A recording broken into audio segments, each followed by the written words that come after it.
Enquanto eu escrevo esse roteiro, a live da Toei ainda não começou. Enquanto eu edito, talvez ela já tenha terminado. Mas obviamente não vou me dar ao trabalho de reescrever ou regravar alguma parte do vídeo, ou eu não vou conseguir postar segunda-feira. Então, por enquanto, eu mantenho a minha postura de não estar hypado com nada oficial de Dragon Ball, e duvido que isso vá mudar tão cedo. Então só nos resta analisar coisas de fã como sempre. Entretanto, mesmo que eu só procure por coisas obscuras, pois está na bio do canal, também estou com zero paciência para cavar tão fundo até encontrar algo que vai me fazer questionar o sentido de minha própria existência. Então eu irei jogar seguro hoje. Há uns 2 meses, meu grande amigo Son Goten fez um vídeo onde ele analisou a primeira temporada do meu Dragon Ball AF, que tá parado há muito tempo. Meu Deus, eu tenho que voltar a fazer esse negócio logo. Então, para retribuir o favor, eu achei justo eu mesmo analisar a série autoral de Dragon Ball dele. Com seu primeiro episódio lançado em 16 de maio de 2024, Dragon Ball Super Son Goten é uma série focada no Goten. Mas calma, obviamente seria muito reducionista da minha parte se eu dissesse que a série é somente sobre isso. Mas antes que eu possa começar a análise, preciso deixar algumas coisas bem claras. A primeira é que, diferente de outras séries, fanmangás ou fanfics que analisei aqui, eu não vou usar aquele formato de sempre, onde eu resumo capítulo por capítulo. Farei algo mais próximo daquele meu vídeo do Absalom, onde eu analisei a série em um geral. Eu acredito que vai ser melhor para DBS Son Goten. A segunda coisa é, não pensem que por ser a série de um amigo, a minha opinião estará inclinada para algo mais positivo. Eu tomei como compromisso analisar a série com a mesma sinceridade que uso para analisar outras obras do canal. Se tiver algo bom, obviamente eu vou falar bem. Se tiver algo ruim, obviamente eu vou falar mal. Principalmente porque ele também foi sincero quando analisou meu AF. Gohan tinha algo que ela não tinha. O seu imenso talento no combate. O seu imenso talento no combate. Talento no combate. A terceira e última coisa é, tenham em mente que não é porque analisei a série de um amigo que automaticamente eu irei fazer um grande número de vídeos analisando obras que me mandam. Eu aprecio quando meus inscritos me mandam trechos ou capítulos de suas obras pra mim, mas além de eu também ser sincero ao extremo quanto à qualidade delas, seja falando bem ou mal, eu também deixo bem claro que fazer vídeo é sempre trabalhoso. São tempo e energia que eu invisto, sempre pensando no retorno que isso me trará. E no atual momento, eu não vejo como um quadro dedicado a analisar só coisas que me mandam diretamente vai me proporcionar algo. Portanto, se eu analisei algo que me mandaram, foi porque eu definitivamente achei que valia a pena em todos os sentidos. Dito isso, não se esqueçam de deixar o like, comentar, compartilhar, se inscrever, hypar e se possível fazer uma doação via LivePix ou virar membro a partir de R$4 e ter seu nome citado no começo dos vídeos. Assim como Luiz Augusto, o Zefred, o Fã do Carlinhos, o Isa Seufrásio, a Mango Girl, a Luísa Quadros, o Paulo Henrique, o Yuri, o Berserk Ronald, o PH007, o Yoro e o João de X12.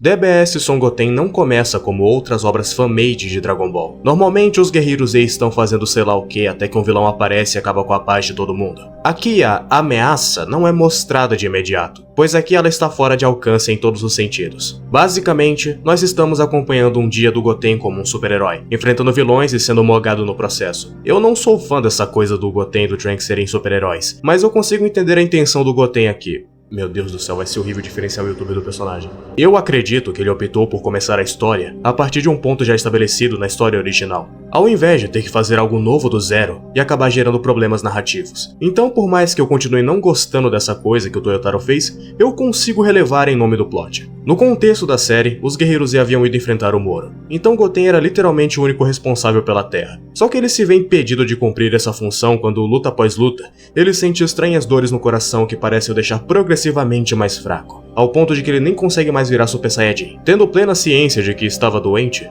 ele acaba indo junto do Jaco até um planeta chamado Avalon, o qual pode possuir uma cura. Entretanto, uma vez que ficaram presos lá, Goten enfrenta ameaças que vão muito além do físico. Sem nos aprofundar tanto assim na história por enquanto, eu preciso dizer, eu adorei a proposta desde o início. Além dela ser diferente o suficiente para escapar do previsível na maior parte do tempo, ela dá brecha para que muito mais seja desenvolvido. E olha só, realmente foi. Mas antes, por que o Goten é o protagonista?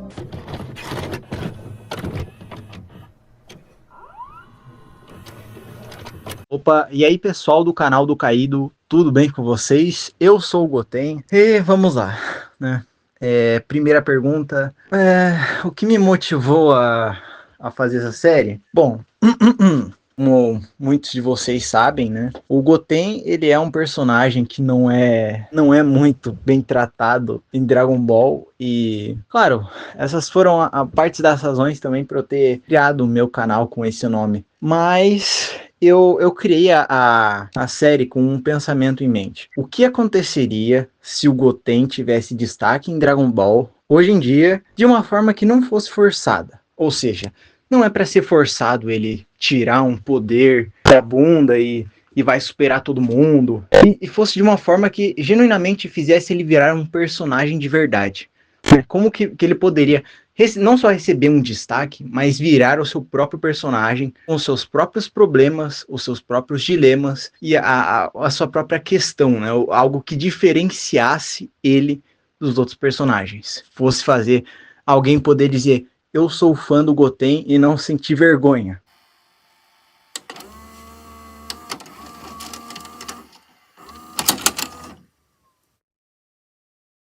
Avalon não é um planeta comum, mas isso não se refere apenas à fauna e flora. Seu tempo funciona de uma maneira diferente em diferentes lugares, além de possuir uma espécie de força mística que se molda de acordo com o emocional de seus habitantes. Sim, os sentimentos são algo de muita relevância aqui, mesmo que isso implique em fazermos a escola Silent Hill, onde criaturas são geradas a partir da mente dos protagonistas. Falando neles...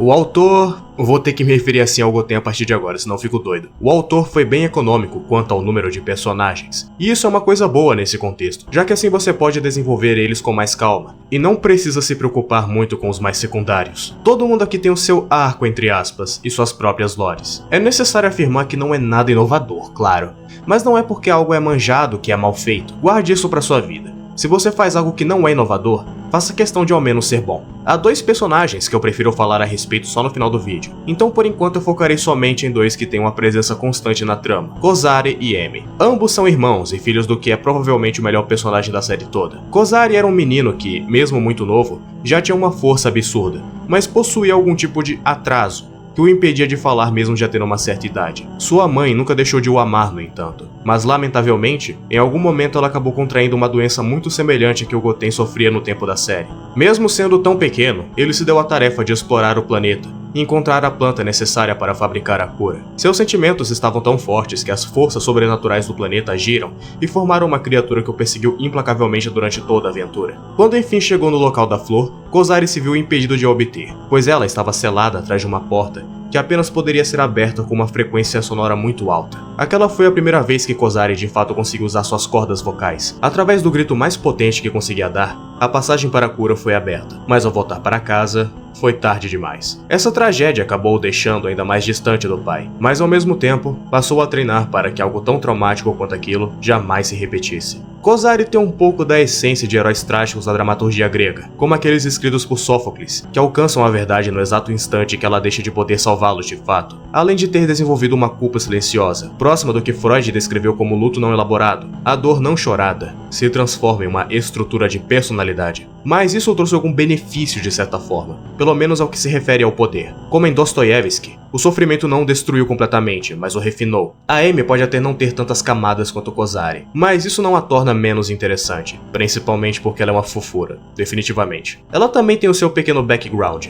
Basicamente, depois que a mãe dos irmãos morreu, Amy acabou se afastando da família e foi acolhida, entre aspas, por uma outra considerada nobre. Mas lá, sofreu maus tratos e era basicamente tratada como um objeto, até que ela foi resgatada pelo irmão. O que fez ela se apegar tanto ao Goten foi justamente ele ter sido o único garoto que a tratou tão bem depois de tantos anos, além, é claro, de ter sido uma presença magnífica em sua vida, pois desde que apareceu, os problemas que ela ainda tinha com sua família de sangue começaram a se resolver aos poucos. Amy aprendeu cedo que o afeto também pode ser uma forma de abandono. Após a morte da mãe, foi retirada do próprio luto e colocada em uma casa que chamava a si mesmo de família, mas que havia apenas como ornamento. Um corpo bonito, uma presença útil, jamais uma pessoa. Psicologicamente, sua identidade foi sendo esculpida pelo que Carl Jung chamaria de persona, uma máscara social tão rígida que quase apagou o rosto por baixo dela. Ainda assim, a liberdade trouxe um vazio. M já não sabia quem era sem a função que lhe haviam imposto. Seu apego ao protagonista que chega ao planeta nasce exatamente aí, não como dependência rasa, mas como resposta ao que John Bowlby descreve como apego reparador. Pela primeira vez, um garoto a enxergava sem exigir desempenho, beleza ou silêncio. Esse vínculo não se constrói pelo romance imediato, mas pelo reconhecimento. A presença do protagonista reorganiza afetivamente aquilo que estava quebrado em M, e, por extensão, em sua família. Ele funciona como outro significativo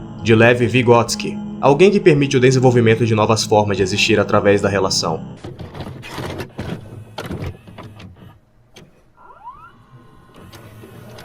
Agora, sobre as minhas maiores inspirações, fica um pouco complicado, porque assim, eu me inspirei em muita coisa, realmente muita coisa, e até mesmo algumas coisas que eu não lembro, né, porque às vezes eu via um filme e via algum elemento legal, e eu pensava, pô, eu vou ter que adicionar isso aqui, mas vamos lá. Coisas se você precisa me perguntar de algo específico, mas de cabeça, vamos lá, eu me inspirei Resident Evil 4, por incrível que pareça, né? Porque basicamente parte da inspiração que eu tive para a doença do Goten e as reações dele foi a forma que o Leon lidava com com as Las Plagas, né? E justamente é um elemento visual que eu não consegui colocar na série, mas sim, toda vez que ele começa a ficar mal, as veias dele a ficar saltando que nem as do Leon, né? Ou pelo menos quando ele fosse ficando pior. Também no próprio Dragon Ball, eu me baseei os Avalonianos, eu baseei em outros personagens de Dragon Ball. Por mais que a sua pergunta exclua Dragon Ball, eu acho interessante falar isso aqui. Por exemplo, o Kozari, ele foi feito para ser como se fosse uma versão inversa, digamos assim, do Gohan.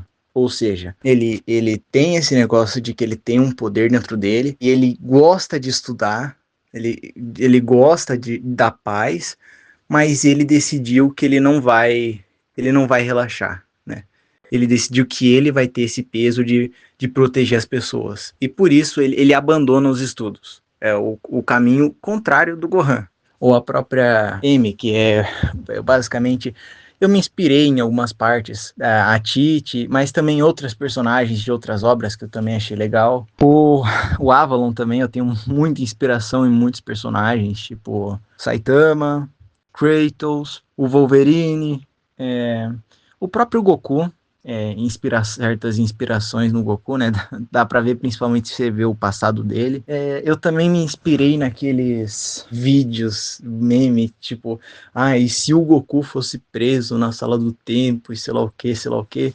Só que eu pensei, pô, se eu pegar isso aqui e fizesse de uma forma séria, né? O Menokai, por exemplo, eu também me baseei bastante em Star Wars, né? O meu vilão favorito da ficção, basicamente, é o Vader. Eu acabei que coloquei partes do Vader ali. Não é 100% baseado nele. Também me baseei em outros personagens, mas como eu falei, é muita inspiração, então acabou me esquecendo. Eu acho que de cabeça, eu acho que é isso que eu consigo falar.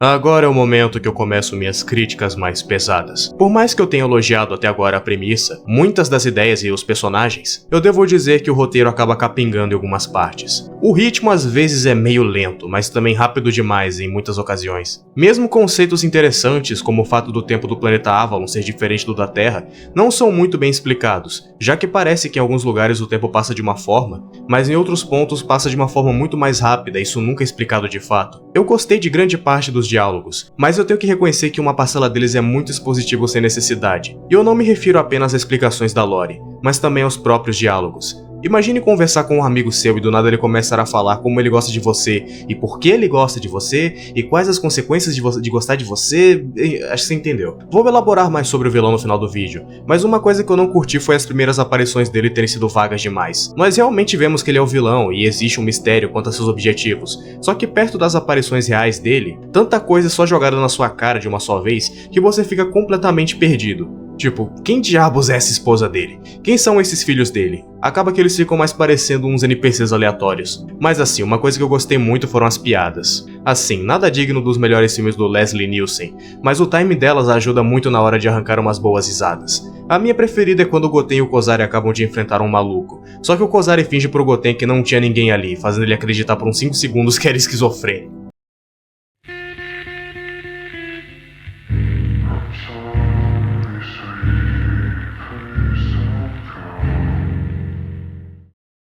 Acho que é a parte que eu mais vou reclamar. Não me entenda errado, eu sei que a animação é um bagulho difícil pra caralho, e quando não se tem quase nenhum recurso, muitas vezes você tem que apelar pra PNGs do Google, mesmo que isso signifique reaproveitar a aparência de personagens já existentes. Só que mesmo assim, tem umas coisas que eu não posso deixar passar em branco. Olha essa cena, um PNG cortado na cabeça exposto dessa forma. Me lembrou até uma certa cena aí. Além disso, eu realmente acho que muitas cenas de diálogo careceram de algum movimento pra não deixar tudo tão monótono. Ah, sim, claro, eu não posso deixar de falar do fato de 97% das vozes serem feitas com IA, mas isso tem um motivo.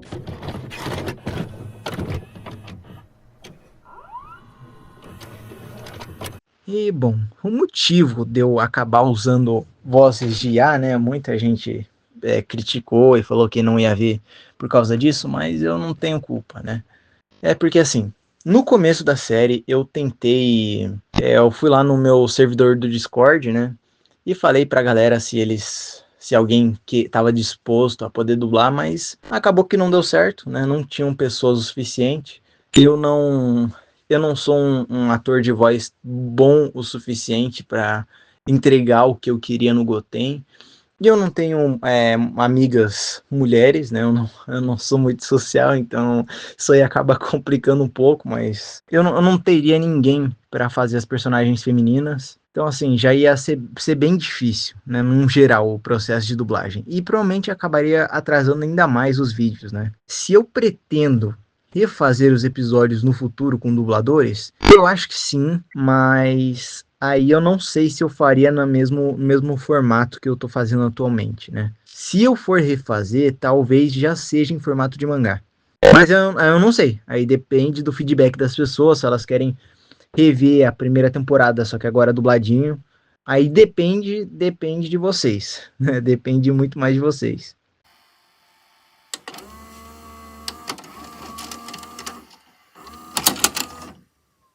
Mas se teve uma coisa que o nosso mano Goten cozinhou foi nas cenas de luta. Diferente de mim que depende 100% do Tenkaichi 3 com mods no meu AF para fazer as lutas, ele montou uma coreografia e usou movimentos de câmera junto de imagens de cenas de luta e efeitos sonoros para montar tudo. Claro que isso ainda não é uma luta 100% animada, mas foi bem criativo e legal, você tem que admitir.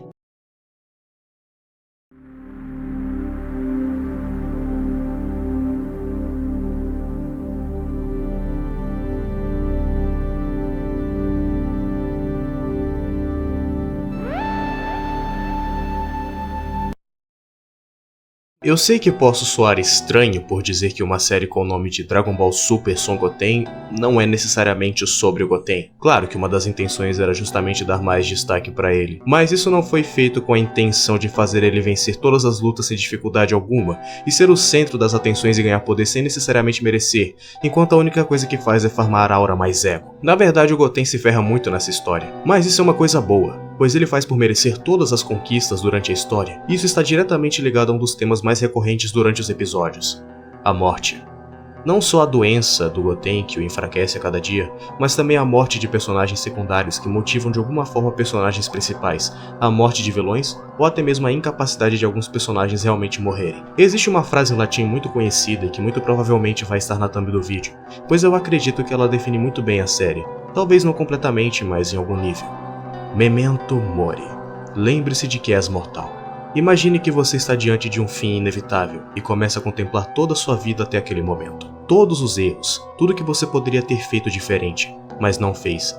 Você fica com aquela sensação de que você poderia ter se importado com essas coisas em algum momento, mas não fez, pois em algum momento você se esqueceu de que um dia a chance de fazer as coisas direito iria se encerrar. O protagonista não está diante de uma morte puramente física, mas também imaterial. Qualquer coisa que ele já tenha feito já não vai significar nada, e o que ele não fez é o que vai fortalecer o seu esquecimento. Mesmo que ele tente dizer para si mesmo que não liga, no fundo isso o assombra profundamente, pois não era o destino que ele almejava para si mesmo. Mas é justamente durante esse estado tão delicado que ele começa a enxergar que existe uma chance das coisas mudarem para melhor. Ele enfim está cercado de pessoas que não apenas se importam com ele, mas o ajudam a querer se superar. Uma jornada de arrependimento profundo, de fortalecimento espiritual e do conhecimento do que realmente importa no presente: o amor, a bondade e a justiça. Mesmo que um antigo Goten morresse, um novo iria surgir, purificado e pronto para abraçar uma nova realidade de luz. Eu diria que o protagonista por toda a série está inserido dentro de um purgatório metafórico. Para aqueles que não conhecem, na doutrina católica,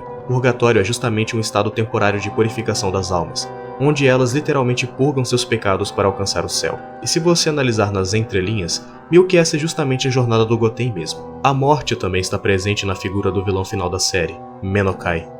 E isso obviamente não se refere apenas ao rastro de destruição que ele deixa antes de chegar até o planeta de Avalon. Menokai se encaixa perfeitamente naquele arquétipo que não consegue enxergar sua própria insignificância. Um dia ele foi um guerreiro que buscou a paz acima de tudo, mas em algum momento, após perder todos que amava, o ódio foi o único sentimento que o manteve de pé e que o ajudou a se vingar daquele que lhe tirou tudo. Entretanto, ao invés de se tornar uma criatura puramente raivosa, ele optou por adotar uma postura neutra, onde ele viveria para buscar conhecimento infinito pelo universo, sendo essa sua motivação na série, encontrar o cubo dos Avalonianos que lhe daria ainda mais conhecimento. Até mesmo seu design inicial reflete na forma que ele quer se apresentar para os rivais. As faixas por todo o corpo, que não deixam ver nada, transmitem exatamente o que ele quer que pensem. Que ele é um ser puramente racional e que não liga para sentimentos, mas é durante a batalha final que vemos que isso claramente é apenas uma máscara falha. No fundo ele está fervendo de ódio, querendo subjugar a todos para tentar dar um sentido à sua vida, mas para ele admitir isso, era admitir fraqueza. E foi essa arrogância que o fazia acreditar que estava acima de todos, também foi o que causou sua ruína pelas mãos de alguém que tomou ciência de sua própria mortalidade, e por isso deveria se fortalecer para viver um presente digno antes do seu destino inevitável. Menokai, aquele que dizia que ter um nome era apenas um conceito ultrapassado, em questão de horas, viu tudo que ele construiu virar pó. Nada disso importou quando ele esteve diante da morte. E é com esse gancho que finalmente irei falar sobre o melhor personagem da série, aquele que inclusive dá o nome ao planeta onde a história se passa, Avalon. No passado, ele foi um grande guerreiro que desafiou um deus maldoso que quis destruir seu povo. Ele venceu esse deus, mas foi amaldiçoado a ser alguém imortal e extremamente poderoso, mas que de pouco em pouco perdia seus sentimentos e também aqueles que amava. Com isso, ele tentou viver a vida ao máximo, buscando luxúria, poder, riqueza e tudo mais, sendo um rei, um mendigo, um soldado e etc. Mas no fim, nada disso importou e ele continuava vazio. Pelo menos até o final da série, onde através de seu pupilo, ele voltou a enxergar valor na vida e nas relações que construímos. Em Eclesiastes, vaidade não é orgulho, é vapor, algo que escapa entre os dedos. Avalon é a personificação disso. Ele vence um deus, alcança o que nenhum humano deveria alcançar, poder absoluto e imortalidade. Mas isso não traz plenitude. Pelo contrário, quanto mais o tempo passa, mais ele perde aquilo que tornava a vida significativa. Sentimentos, vínculos e identidade. Assim como o autor de Eclesiastes, Avalon percebe que o poder não fixa sentido, tempo não aprofunda significado, eternidade não garante propósito. A imortalidade de Avalon é o tudo é vaidade vivido em carne e osso. Disse eu no meu coração, vem agora, eu te provarei com alegria. O narrador de Eclesiastes tenta preencher o vazio. Prazer, riquezas, mulheres, grandes obras, fama, sabedoria. Avalon faz exatamente o mesmo, só que em uma escala mítica. Ele vive como um rei mendigo, experimenta luxúria e poder, domina guerras, ouro, tronos, percorre todas as formas possíveis de existência, e o resultado é idêntico. E eis que tudo era vaidade, e correr atrás do vento. Nada disso o ancora, nada o salva do vazio, porque o problema não é o que ele vive, mas a ausência de permanência afetiva. O que foi, isso é o que há de ser. Em Eclesiastes, o tempo é cíclico, cansativo, quase cruel. Nada parece realmente novo. Avalon, sendo imortal, vive essa verdade de forma extrema. Civilizações surgem e caem, pessoas amam, envelhecem e morrem. Histórias se repetem. Para ele, tudo vira padrão, não experiência. A vida perde frescor, porque não há risco real, nem fim. Ele encarna a pergunta implícita de Eclesiastes: que proveito tem o homem de todo o seu trabalho? Para Avalon, o proveito é nenhum, até o final. Também aborrecer a vida. Esse é talvez o ponto mais doloroso. O autor de Eclesiastes percebe que tudo o que construiu será deixado para os outros. Nada o acompanha além da morte. Avalon sofre algo pior, ele sobrevive a todos. Cada vínculo é temporário, cada amor é uma despedida anunciada. Cada laço mutila um pouco mais emocionalmente. A maldição não é só viver para sempre, é continuar quando não se quer mais continuar. Melhor é serem dois do que um. Aqui entra o ponto mais bonito do paralelo. Eclesiastes não termina em niilismo.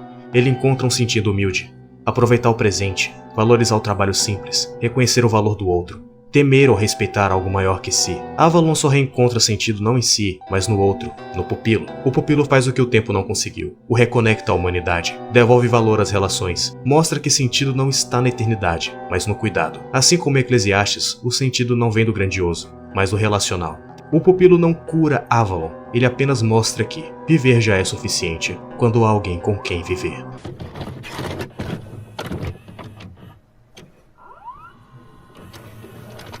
Meus planos para a segunda temporada são até que bem simples, né? O final da primeira temporada é uma abertura direta para isso, no caso. Como o Goten ele foi embora de Avalon, e provavelmente vai demorar um pouquinho para ele voltar, né? Já que a Amy tá doente. Ele vai ter que ficar na Terra e ele quer proteger a Terra, né? Ele quer se tornar esse herói. Um dos conceitos que eu abordei para a história é que o Goten... porque o Toriyama falou o quê? Os personagens de Dragon Ball não são heróis, eles são só pessoas estranhas, certo? Beleza, é a visão dele. Então, se essa história do Goten fosse canônica, eu ia fazer questão de fazer ele ser o herói de Dragon Ball. Ele não seria o protagonista, não seria o personagem principal, a história não giraria ao redor dele, mas ele ia cumprir esse papel de ser o herói, né? O cara que se preocupa com os outros e que vai lá e tenta proteger todo mundo. E ele nem precisaria aparecer em todas as sagas, tá? Mas essa foi a construção que eu imaginei para ele. Um exemplo que eu posso dizer aqui é que o Araki, né, de Jojo, ele falou que o Jotaro é o herói de Jojo. Ele é a representação do herói em Jojo. Por mais que ele não apareça em todas as partes e ele não seja o protagonista em todas, né? Mas ele ainda assim, ele é a representação do herói. O Goten, eu iria trabalhar ele para ser a representação do herói em Dragon Ball, né? Então a segunda temporada é justamente o quê?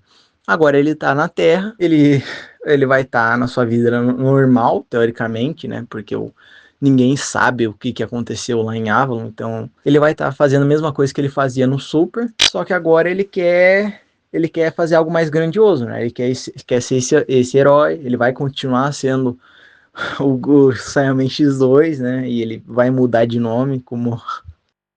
Ou talvez não, né? Se eu não conseguir achar um nome criativo. Enfim.